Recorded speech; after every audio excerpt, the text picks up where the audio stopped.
The music throughout this video has been enhanced with Monroe Sound Science to maximize its ability to expand your consciousness, and for a greater listening experience, we strongly advise the use of headphones. October 29th, 3:09 a.m., 2023. This was the first time I left my body.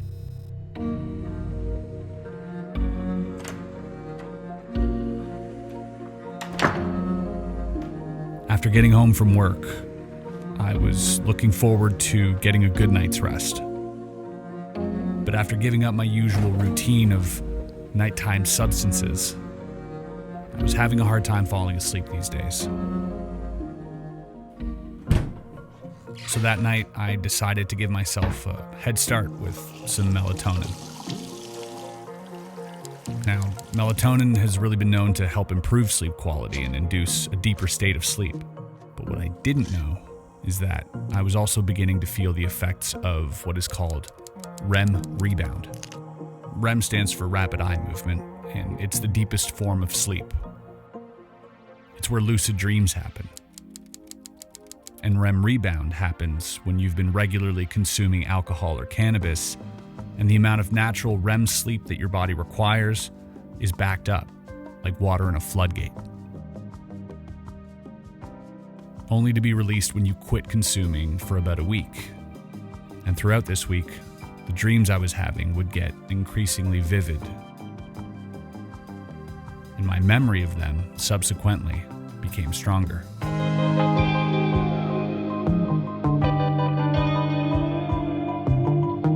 After fighting off the urge to stay awake for about an hour, it was time to lie down.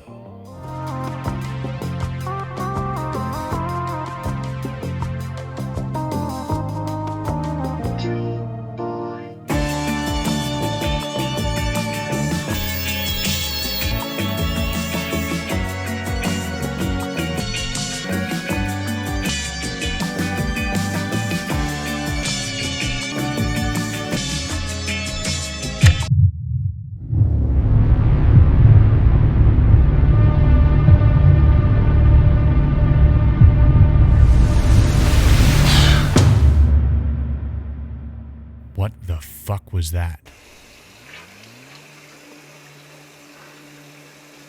That wasn't a dream. Or at least, it didn't feel like a dream. It felt like surreal. More than real. I remember waking up from a dream, and everything around me was fuzzy and without color. I remember an intense vibration throughout my body, a humming, and the feeling of weightlessness. And I remember lifting slowly, about 3 feet above my bed. And in a second, sheer terror and fright enveloped my body. I've never been this scared. This was different. This somehow was real. My immediate thought was, can I go back? And if so, will it frighten me? I told myself I wouldn't be scared. So the next day I repeated the same process. Got home from work, swallowed the pill, and waited.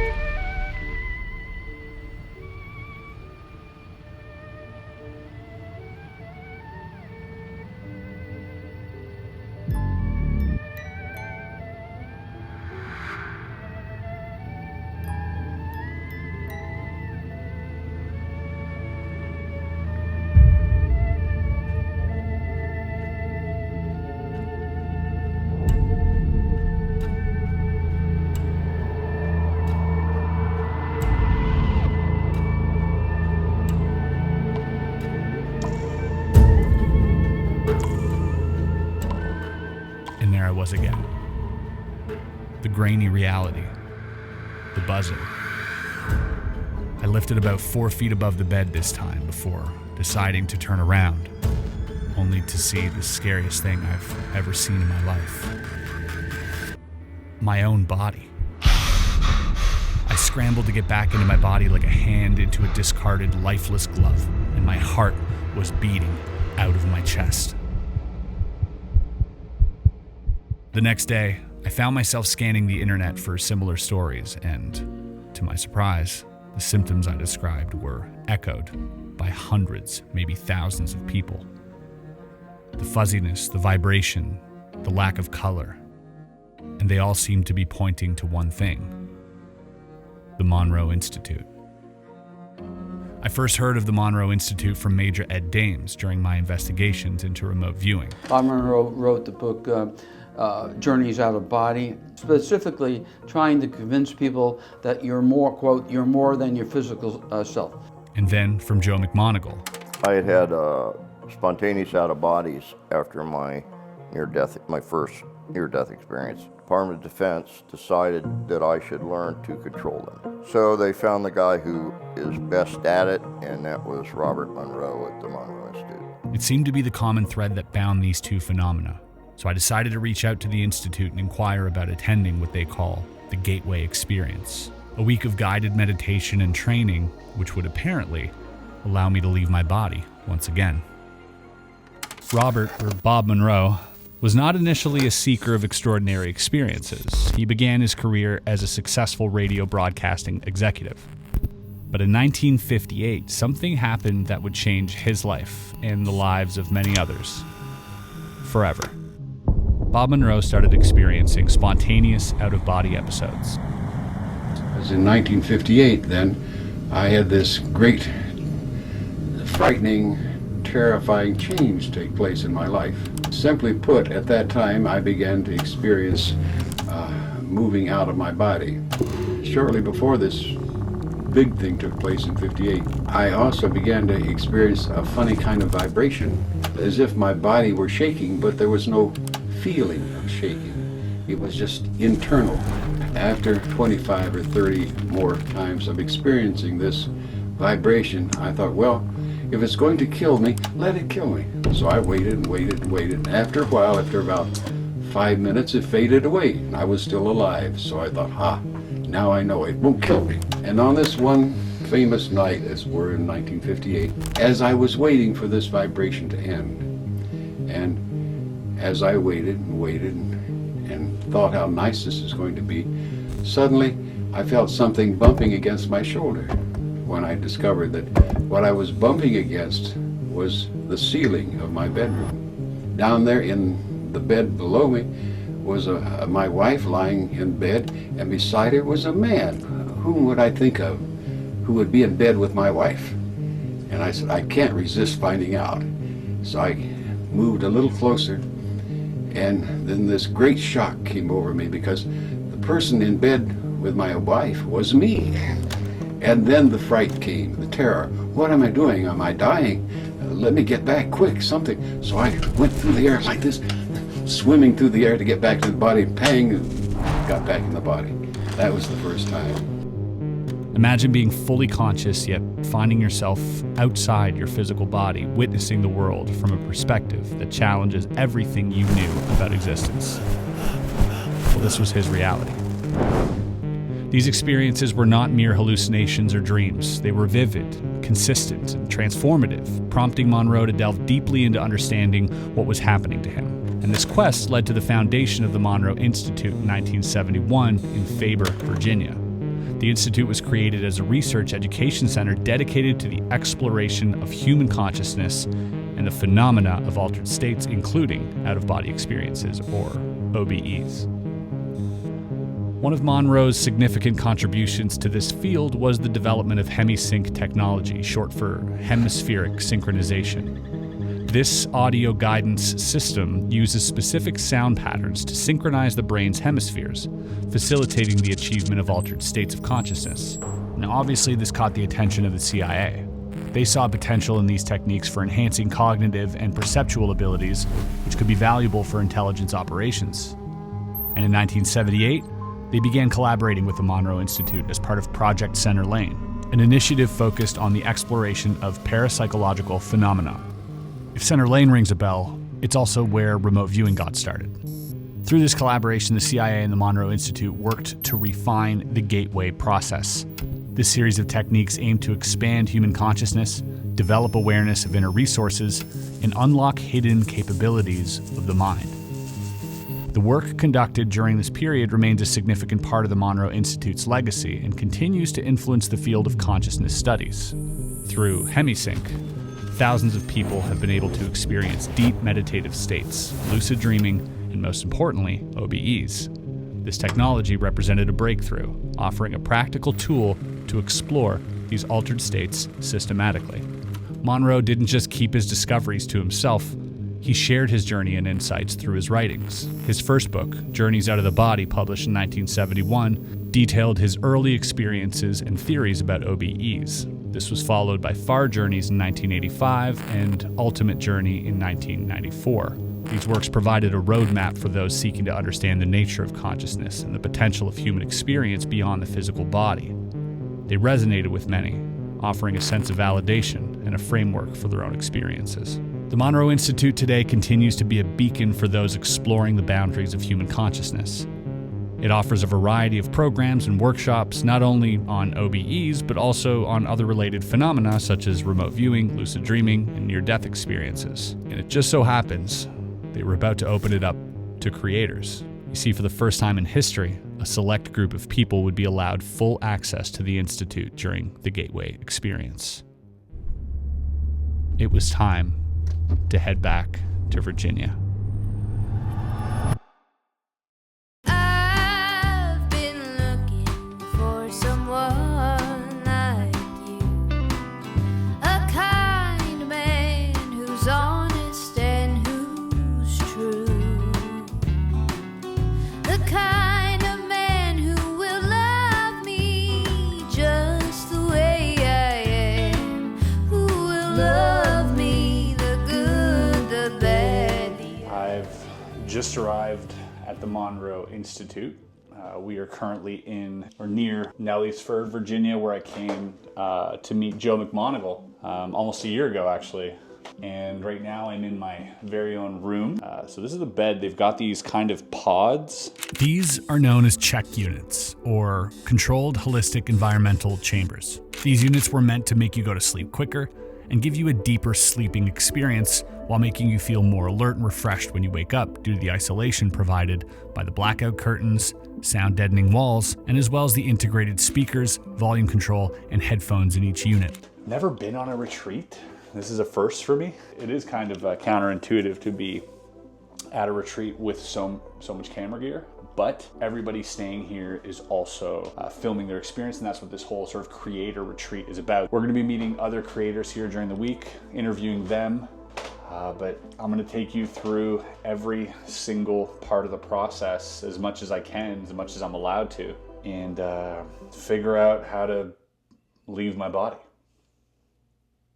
Okay, my full name is Arcaiz Escarmendi. My nickname is Arky, and what I do mainly is to train Monroe Institute programs. For about 17 years now. It wasn't on my radar to be a trainer. I just wanted to be a participant, come here, have the experience. So I had my job, and this was like, something I would do for fun. Mm-hmm. But then before I knew, it became biggest part of my life. You've had out-of-body experiences. Yes. Can you talk us through the very first one? I think I was like 16 at the time, and I was totally oblivious to the concept of out-of-body experiences. And I was reading a book, and I can't even remember which book it was, and it wasn't dedicated to the out-of-body experience, but there was like a tiny paragraph talking about it.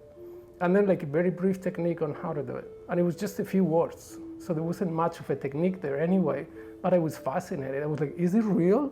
If this is real, I want to try. So I tried and I tried and I tried every night, and all of a sudden, one night I started feeling this vibration, and it started at my feet, and then started creeping up my feet. And I had heard about the vibrations, like this is, for some people it's the beginning of the out-of-body experience, so I was really excited.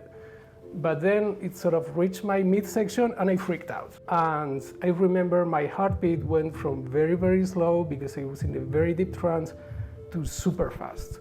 And then I freaked out. I was like, oh my God, am I gonna have a heart attack now? So then I eventually got used to those vibrations, so I eventually let them take over my whole body, and I knew it was gonna be okay, and my heartbeat was fine, and it was just fear initially. And then eventually it popped out. And I wouldn't go very far. I would just maybe walk a few steps in my room and then look back and see my body laying there in bed. That freaked me out, to be honest. And then eventually I ventured out of the window. And the one thing I remember more distinctly is being in front of the glass, in front of the window, and thinking, I'm gonna do this really, really slowly. And looking at my hand and thinking, can I stick my hand through the glass? And sure enough, I could. And I did it very slowly so I could feel it. And you can actually feel it. The feeling was like there was some slight resistance, but you could still get it through. And then, yeah, I would get out of the window and just fly away. Yeah, over the years, I had them in all colors and shapes. But the one main thing I got from the out-of-body experience is the absolute knowledge that I would transcend physical mortality. And it's such a strong knowing, it's not a belief anymore. You just know, and you cannot go back to not knowing.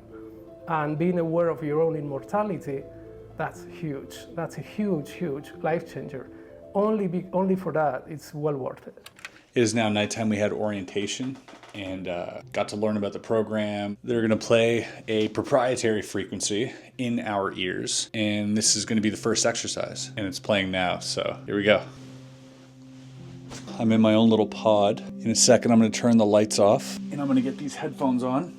And this will be my first experience trying to expand my state of awareness. See you guys on the other side.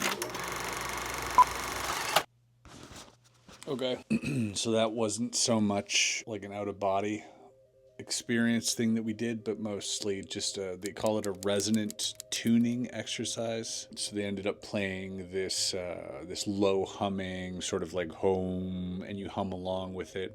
Super relaxing. Like, I gotta admit, like, my head's buzzing right now in a good way. And I'm not normally someone who meditates. God, that scared me. If I don't get anything from this experience at all, I think I'll just be more relaxed, and honestly, I could use that. Day 1. Slept like a baby. It's now 6 a.m. People are gonna start getting up. No crazy dreams to report. All night long, constantly playing this frequency while you're sleeping. It's kind of nice. It's like a white noise. Then I think around 6:30 there's music, and then there's a tuning frequency. After that, morning exercise, breakfast, 9 a.m. the day begins. And I think we start our first real exercise. After the exercise, we all gather together in like this common area, and we're gonna debrief. And some of us are more experienced and have had a ton of outer body experiences apparently, and others like me have only maybe had one accidentally. But I don't think that those are gonna be filmed. I think one of them is gonna be filmed when we all agree to like sort of share something, maybe on day 2 or 3. But for now, it is a pretty personal and private thing, so we're not gonna invade anyone's privacy. But here it is, day 1. I was tempted. This is the yoga room. Tempted by your smile. A beautiful day outside. And for a little while I was certain Over here, we got a cabin I will outside. be the one to change you, and you will be mine. You will be mine. I was tempted. Listen to that. Morning coffee. Sat in the mountains. Listen to that. I've never been on a retreat before. This is a first for me. So when I had my out-of-body experience, it was terrifying. It was a scary, scary moment. We talked about that a little bit yesterday, how that's totally normal. I felt weirdly validated that it's happened to someone else here, and they've also had a similar experience in that when, as soon as they left their body, they got terrified and shot right back into their body, and that's exactly what happened to me. So even that is to me almost like, oh, this happens to other people. This is a real thing that's happening. This isn't just a dream. There's a distinct difference between a lucid dream. I have lucid dreams where I can fly, where I can do whatever I want, and what happened to me that night, or those 2 nights. And I think the main difference is the realization that while I was in it, I felt it was real, and afterwards, I also still felt it was real. Normally a dream, I can discern and differentiate, and afterwards be like, yeah, that was a dream. Even the first 5-10 seconds after you wake up from a dream, you still think it's real, and you're like, oh, that might be, you know, oh, is this real? And then you kind of snap out of it, out of the haze, and you're like, no, that was clearly a dream. But this, to this day, you know, I still think was not a dream. It was more than a dream. It was different. It felt different. I felt this weird vibration. It was just really profound and really different. And to know that I might be able to recreate that moment is a bit scary. But the more I talk to people here, the more I realize that I just have to kind of embrace it and hopefully let it just happen.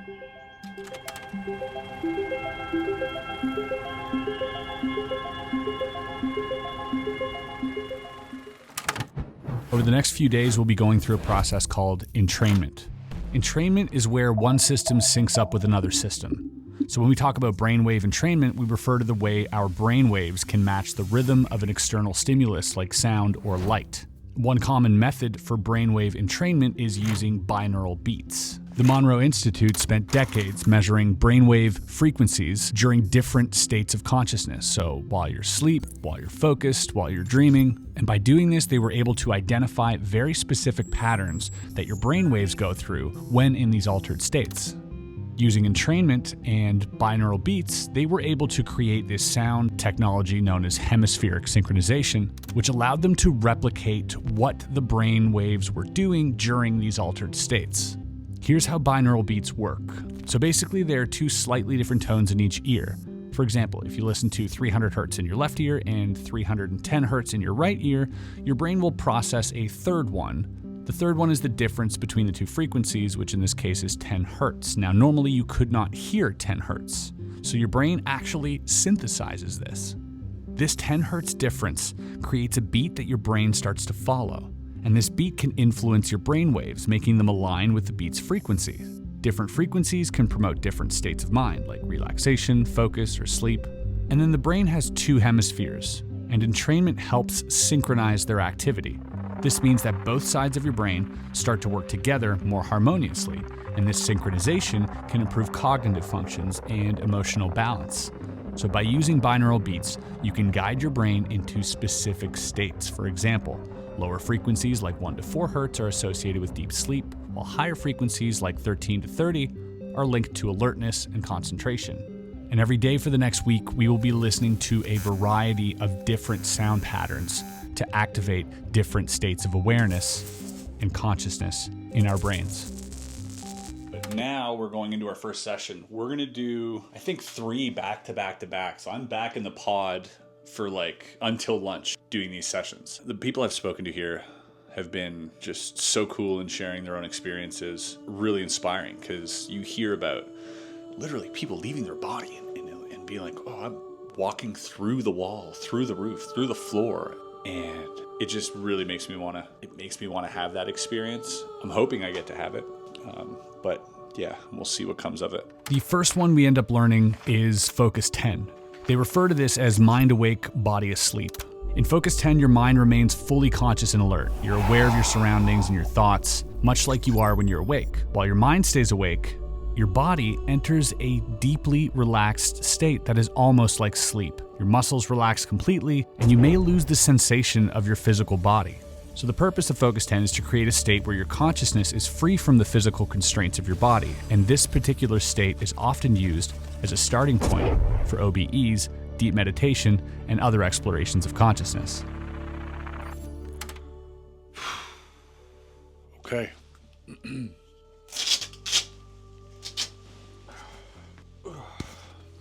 That was incredibly relaxing. I was very close to being asleep, and I felt like at one point I was asleep, but then I got jerked back into whatever that state is between sleep and being awake. It was so bizarre because at one point he's counting he's counting up to 10. As he's counting, this frequency that he's playing is sort of coming in stronger and stronger. And when that was happening, I felt my entire body vibrating, is the only way I can put it, buzzing. And they told me that buzzing and that vibrating was like right when you're about to let go and leave your body. I started getting subconsciously, I think, excited about that. I was like, oh, it's happening. And that just withdrew me from that feeling. So that feeling only lasted about 5 to 10 seconds, I feel, maybe longer. So I never felt like I left my body, but I did 100% unequivocally feel this vibration throughout my entire body, this buzzing. Everything that I intended to happen on this first exercise happened. By the way, this is the setup here. So we have a volume button here. This is for the music that plays out of these speakers on both sides of the bed. Then we have this switch, which I will turn off. That is the light that tells the control room that I'm ready to receive these frequencies. This is just a light switch for this part of the room, and that's the audio jack for the headphones. So I do feel refreshed. I do feel like I'm in a good mood, stress-free. It is really relaxing, so all right. We are now debriefed. We went to a room. I felt like I could observe my body from a conscious state without being a part of it. And that kind of scared me. It was like last like 5 seconds. It was very short. And I mentioned that, and they said that's totally normal. And that the more you do it, the more comfortable you're going to be with that feeling, and the less your rational brain's going to kick in and try to, shock you back into your system, so to speak. There's different frequencies. They're going to be playing the number 10, which is the same one we just went through. Okay, I gotta go. All right. No major changes to report, but when we went from the conscious state and then back in, I felt a notable difference in my state of consciousness. I was conscious the whole time, so I didn't pass out, which is great. There was a point I had this intense feeling, this intense tingling in my body, and I felt my body lighter than before, and I felt like I could lift out of my body. Like I felt like it was starting to lift out of my body. And people are saying by Thursday, that's when like the real intense stuff starts to happen. So we'll see. My name is Maya Gray. I've been here, first time I came to the Monroe Institute, it was 2012. I came as a participant and I was hooked. And recently, 2 years ago, I became a residential trainer, which means now I can do long programs. I can do them here, I can do them in Europe. I want to ask you, what was your first experience with an OBE? Well, I've been having spontaneous ones since I was a child, and I never thought that it's something special.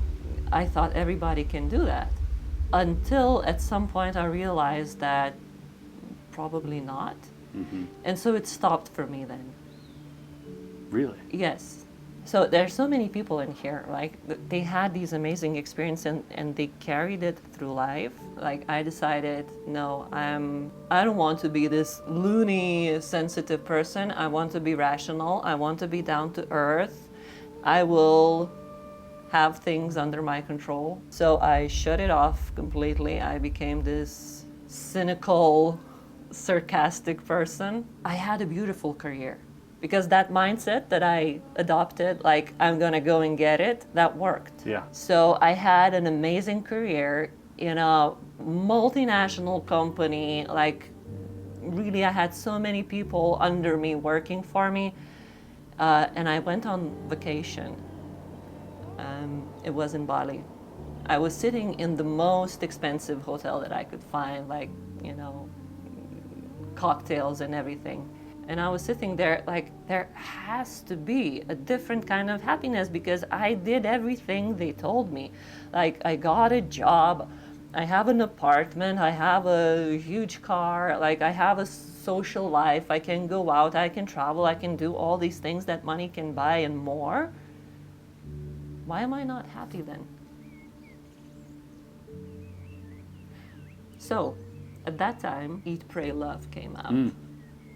And since I was in Bali, and that book is part in Bali, the book was all over the place.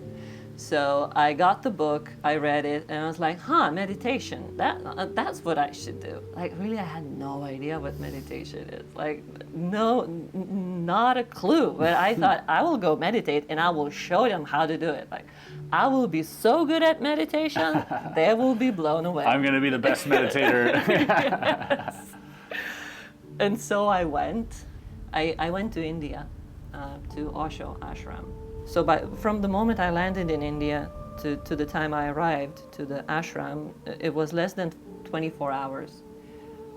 In these 24 hours, I was nearly raped, I was robbed, I was cheated, I was taken in circles, like everything happened. And I was like, this place, I'm going home. Like, what is this? But then I got to ashram. There's like a mandatory practice that you have to go to. And I'm like, I don't want to go anywhere. You have to. They push me in there, and it's like 3-hour long process. And I'm in there, and I know what is happening. I have no idea rationally. I have never heard of it. I've never read anything about it. Like, I don't know what meditation is, right? But I am there, and I know. In India, they have, Osho has a lot of dynamic meditations. Mm-hmm. And there's one dynamic meditation, the dynamic meditation. It's 1 hour long, and it's physically challenging. So if you try to do that physically, you will fail. The only way to do it is energetically, like as a meditation. And so I am doing that meditation, and there's one place where for 15 minutes, you're standing like this. And I'm standing like this, and suddenly I realize that I'm standing behind myself. Whoa. Yeah. Whoa. So it only lasted a second, of course, because what happened? But ever since then, I was really going for that meditation, and that slowly started coming back, and then Monroe happened, and then these experiences, they just came back. But see, that's what they all tell you. It's not a big deal.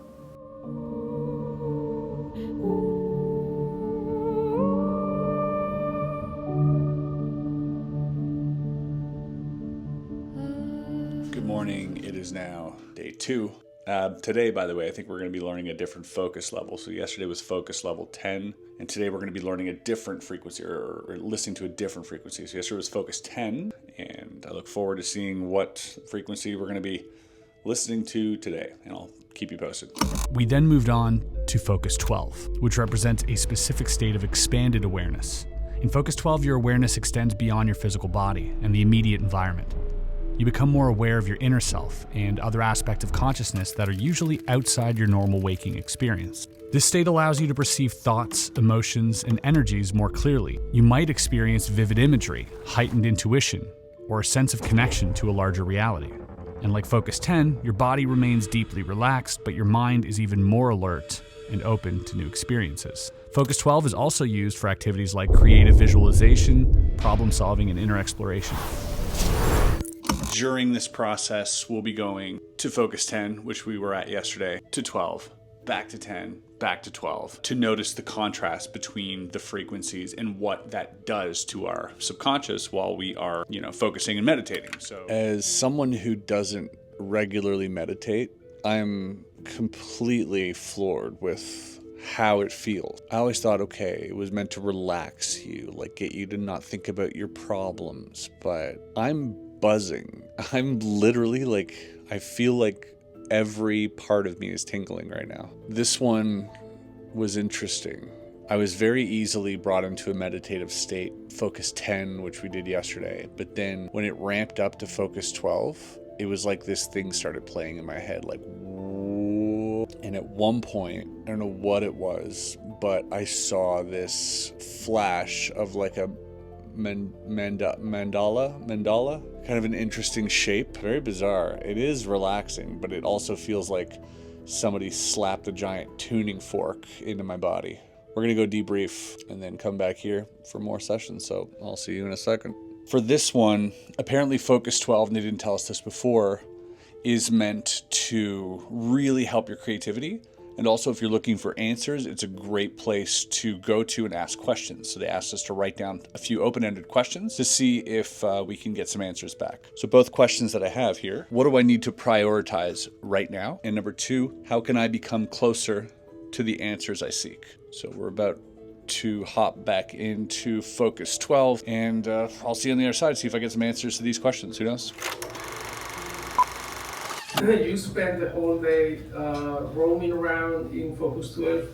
You did a bunch of things, you developed a bunch of tools, and now you're going to have a free flow in Focus 12. And remember, your intention rules your experience. So, we ready? Okay, let's go. Okay, we're currently headed back. We're gonna go do a free session, which is basically we get to do whatever we want during a Focus 12. You know, I got some really great feedback on what was going on with me, because I sincerely felt like there was a truck driving, you know, on the property, like a Mack truck or like a Stampede or something. Like I felt like it wasn't just me shaking, I felt the room was shaking, and then I heard it. And that's what tricked my brain into thinking it was external, it wasn't happening internally. It was a violent sort of shake. It was like I can't shake, there's a gimbal here so it won't allow me to shake, but it was loud enough to where I noticed it. And I was like, I wonder if that's in the song that I'm listening to, or it turns out that is a precursor to leaving your body, and that will climb up your body. It climbed up about halfway, and then I got freaked out because I think I got excited. I was like, oh my God, it's happening. And then that goes away. So all I'm hoping for is to get to a point where I can exit the body clearly, look around the room, identify something, and then verify it when I wake up. That is the plan. That is my intention. We shall see.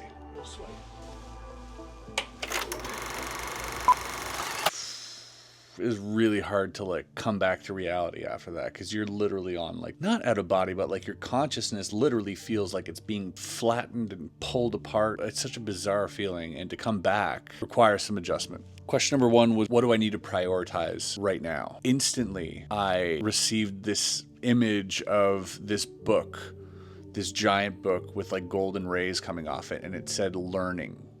I was confused by that, so I said why, and it was a clear answer: lead by example. As in, if I show others that I'm learning, it will help them to want to learn. I don't know if that makes sense, but that's what I got, which is pretty cool. Good answer. And the second question was, how can I become closer to the answers I seek? Which is a very vague question. I intentionally made it very vague. Instantly, when I asked this question, I saw myself sitting on this balcony, staring out at nature, just being surrounded by trees and forests and everything. And that's how I can become closer to the answers I seek. And it's interesting because I always, you know, turned to looking at trees anytime I felt depressed or anything. And I think maybe I've lost that connection to nature, you know, YouTube and career and all this stuff, that it's telling me, hey, just go outside, go sit down and be surrounded by nature. So also, I got an image of Jordan, who's one of the people here. I kept getting, I'm going to try to find the image. I don't know if this doesn't make any sense.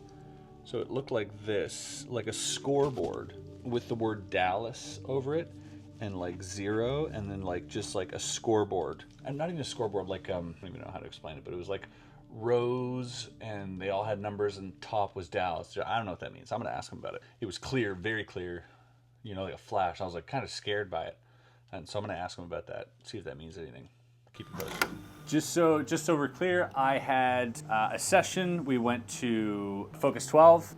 And I just wanted them to hear it from you. And so what was your reaction to me telling you that? So thank you for, I mean, so many times you'll have these kind of things happen and you won't say anything, right? That's what most people do. They're like, I don't want to sound stupid.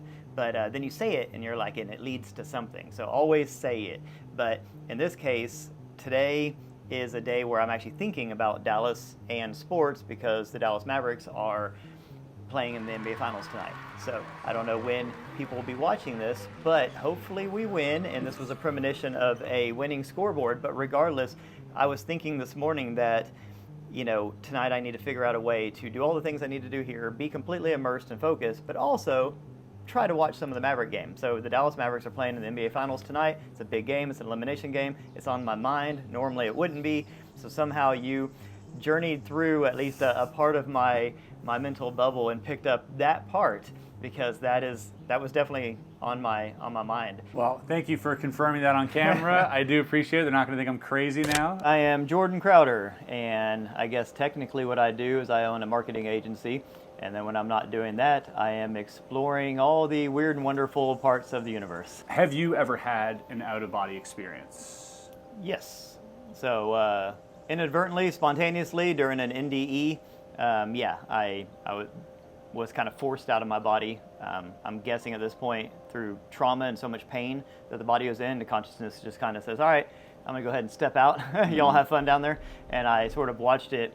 It seemed like almost like a security camera, like in the corner, like that was like my field of vision of the whole thing. It actually, I left my body when I was in my bed at home, and then my wife took me to the hospital, and so I saw myself in the bed, but I wasn't registering what was going on.